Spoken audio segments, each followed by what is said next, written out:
Dear students, let us define what is meant by convolution of two functions.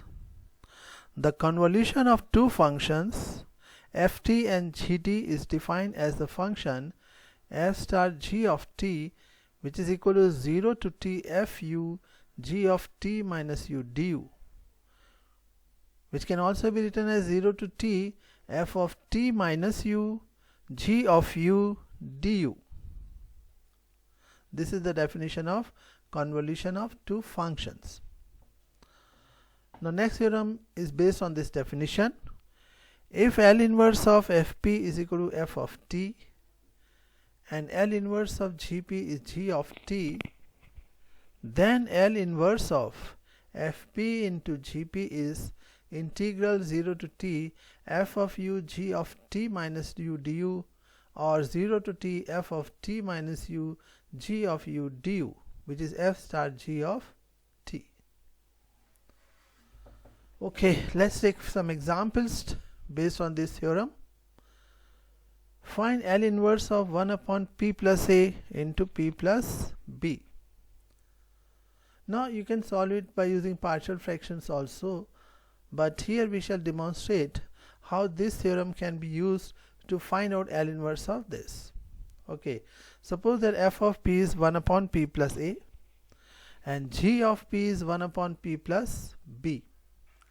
Then L inverse of fp is L inverse of 1 upon p plus a, which is equal to e to the power minus at, and this is f of t.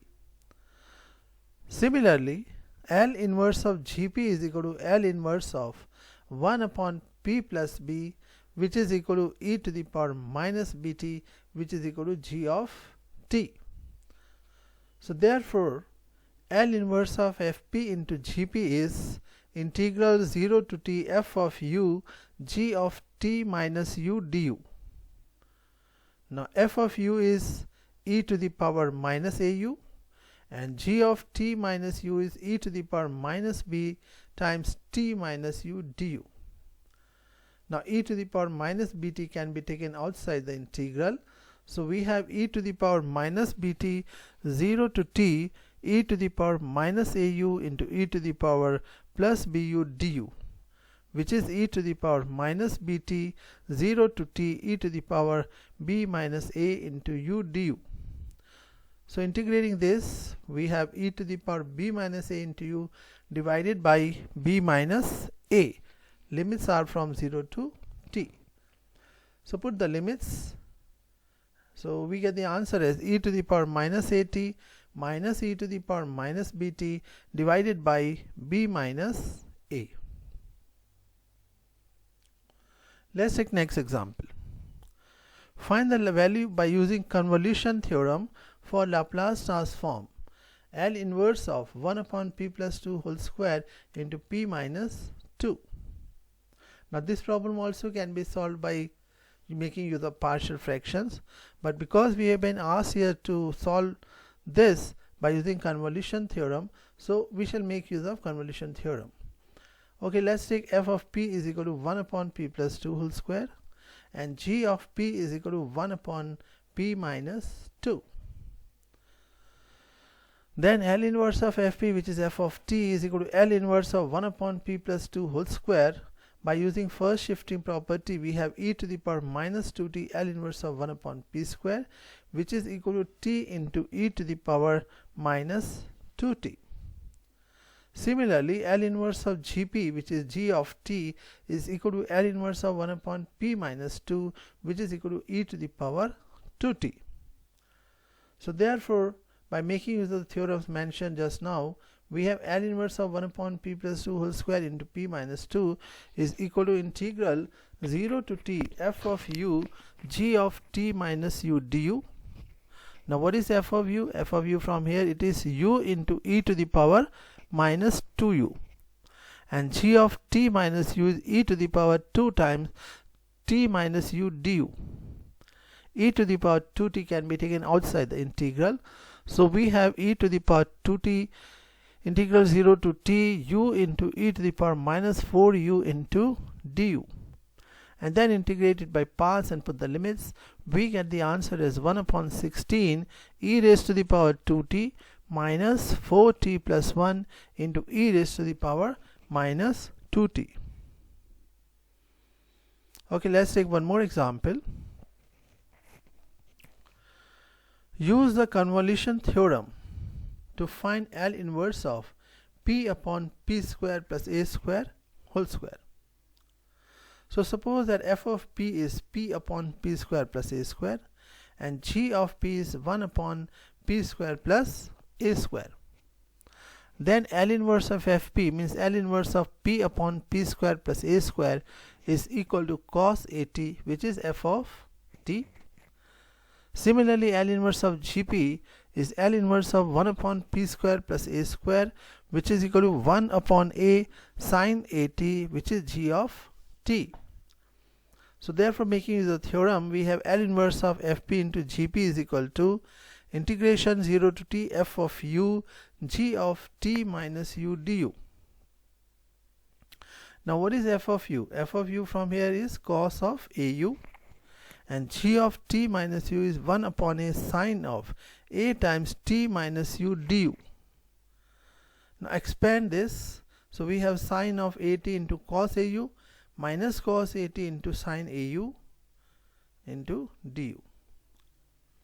So this can be written as 1 upon a sine at 0 to t cos square au du minus 1 upon a cos at 0 to t sine au into cos au du.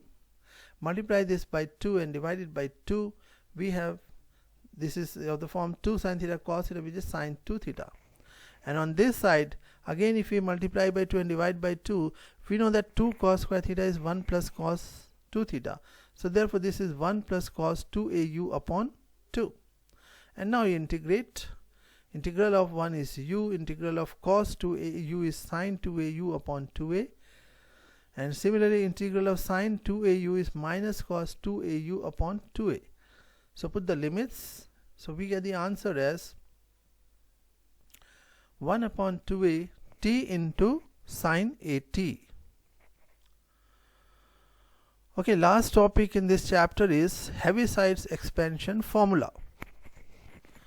Now the statement of the theorem is, suppose that fp and gp be two polynomials in P such that degree of fp is less than that of gp, and suppose factors of gp are p minus alpha 1, p minus alpha 2 and so on, p minus alpha n, where alpha 1, alpha 2, alpha n are all distinct constants, real or complex. Then L inverse of fp into gp is sigma k is equal to 1 to n f of alpha k divided by g dash alpha k into e raised to the power alpha k t.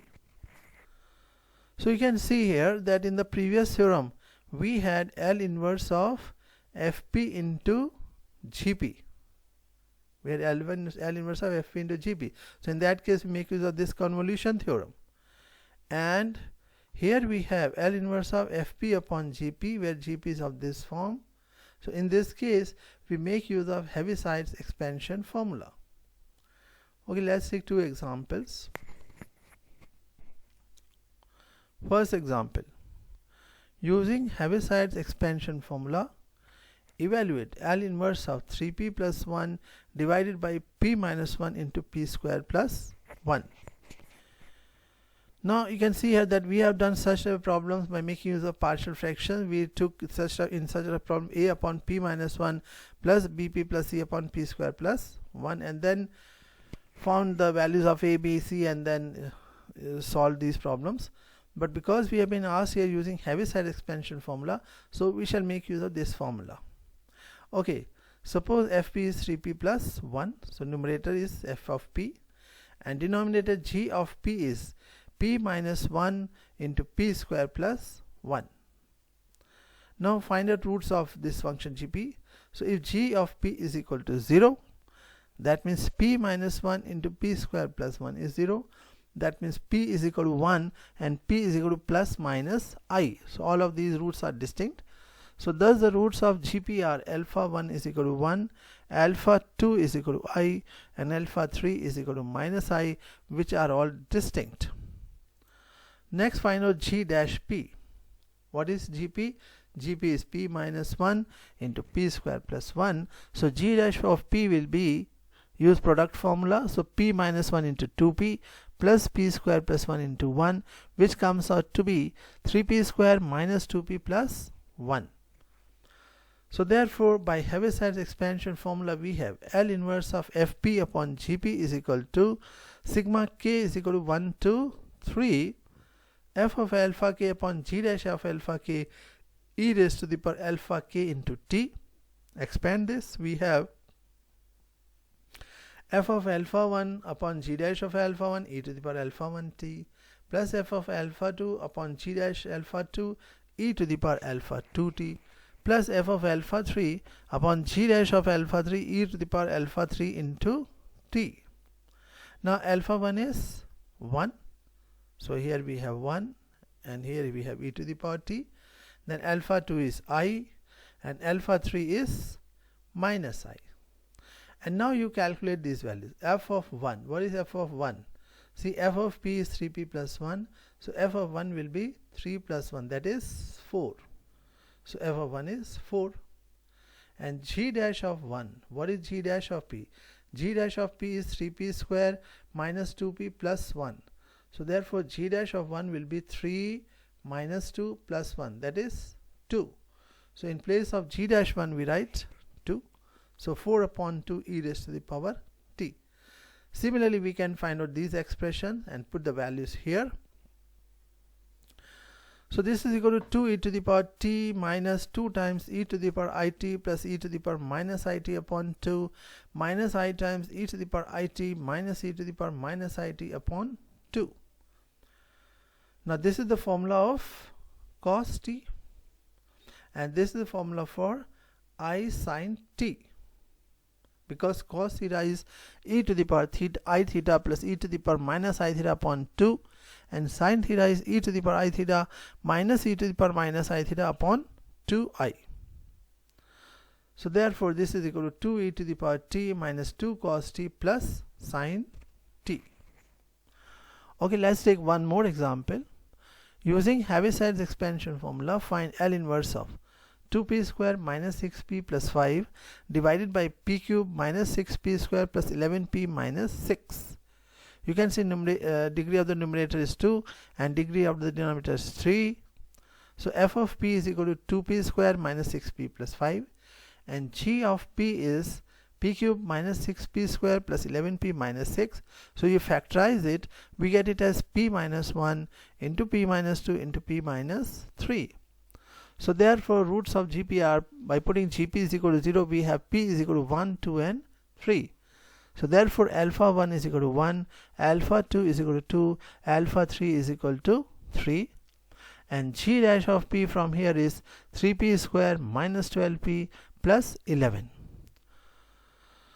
So therefore by Heaviside expansion formula, we have L inverse of 2p cube minus 6p plus 5 upon p cube minus 6p square plus 11p minus 6 is equal to f1 upon g dash 1 e to the power 1 into t plus f at 2 upon g dash 2 into e to the power 2t plus f at 3 upon g dash 3 e to the power 3t.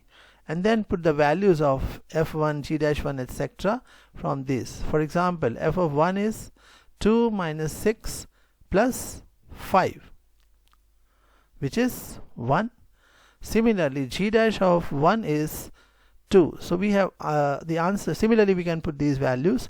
So the answer would be 1 upon 2 e to the power t minus e raised to the power 2t plus 5 upon 2 e to the power 3t.